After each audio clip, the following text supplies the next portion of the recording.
مسلم فاتح موسیٰ بن نصیر۔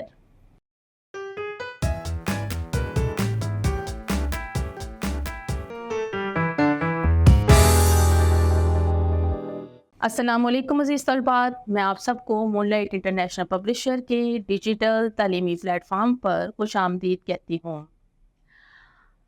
آج ہم مسلم فاتح موسیٰ بن نصیر رحمۃ اللہ علیہ کے بارے میں پڑھیں گے۔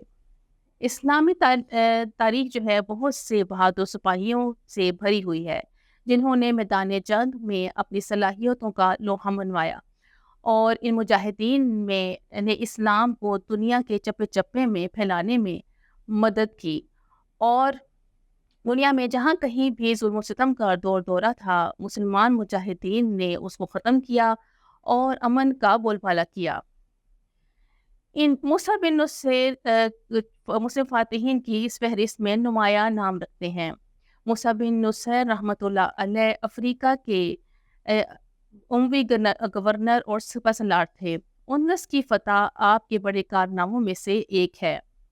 موسیٰ بن نصیر کی پیدائش عہد فاروقی میں 19 ہجری میں ہوئی، اور آپ کی تعلیم و تربیت اسی ماحول میں ہوئی جس میں مشہور خلیفہ حضرت عمر بن عبدالعزیز رضی اللہ تعالیٰ عنہ پرورش پا رہے تھے۔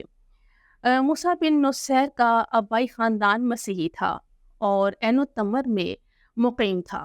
شام اور ایران کی سرحد پر واقع یہ شہر بہت اہم تجارتی مرکز تھا۔ حضرت خالد بن ولید رضی اللہ تعالیٰ عنہ نے جب عین التمر کو فتح کیا تو موسیٰ بن نصیر گرفتار ہوئے اور مدینہ منورہ بھیجے گئے۔ دستور کے مطابق وہ غلام تھے، لیکن اسلام قبول کرنے کے بعد ان کے مالک عبدالعزیز بن مروان نے انہیں آزاد کر دیا۔ جب موسیٰ بن نصیر جوان ہوئے تو عبد المالک بن مروان نے انہیں بصرہ میں خراج وصول کرنے کے لیے افسر بنا کر مقرر کیا۔ بعد میں عبدالعزیز نے انہیں اپنے پاس مصر بلایا۔ وہ موسیٰ کی دیانت اور ذہانت دونوں سے آگاہ تھے اور جانتے تھے کہ انہیں عظیم کام جو ہے سونپا جا سکتا ہے، چنانچہ انہیں افریقہ کے گورنر کا منصب سونپا گیا۔ موسیٰ بن نصیر بہت اچھے جرنیل ہی نہیں بلکہ بہت اچھے منتظم بھی تھے، اور اس سے بڑھ کر یہ کہ وہ مبلغ اور مصلح بھی تھے۔ بربر قبائل کو جو مسلسل بغاوتوں کے عادی تھے اور سخت سے سخت گورنر کے مظالم برداشت کرنے کی وجہ سے مسلمانوں سے متنفر ہو رہے تھے، انہیں ایک ایسے مصلح کی ضرورت تھی جو ان کے نظریات کو درست کر کے اور اسلامی اقدار کو ان کے دلوں میں بٹھا سکے۔ موسیٰ بن نصیر رحمۃ اللہ علیہ نے افریقہ جب پہنچے تو انہوں نے ان قبائل میں گھل مل کر ان کو یقین دلایا کہ مسلمان کی حیثیت سے ان میں اور موسیٰ میں کوئی فرق نہیں ہے، اور وہ انہی میں سے ہیں۔ اس نئے انداز پر بربر قبائل کو بہت خوشگوار حیرت ہوئی، اور موسیٰ بن نصیر کے فوجی کمانڈر طارق بن زیاد خود بربر تھے اور قوت ایمانی اور جذبہ جہاد سے مامور تھے۔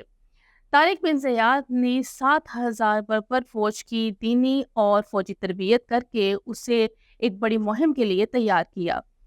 غرض بربر قبائل کو اعتماد میں لے کر انہیں متحد کر کے اور ان کی تربیت کر کے اور ان میں جذبہ جہاد پیدا کر کے فتح اندلس کا پہلا مرحلہ مکمل کیا گیا۔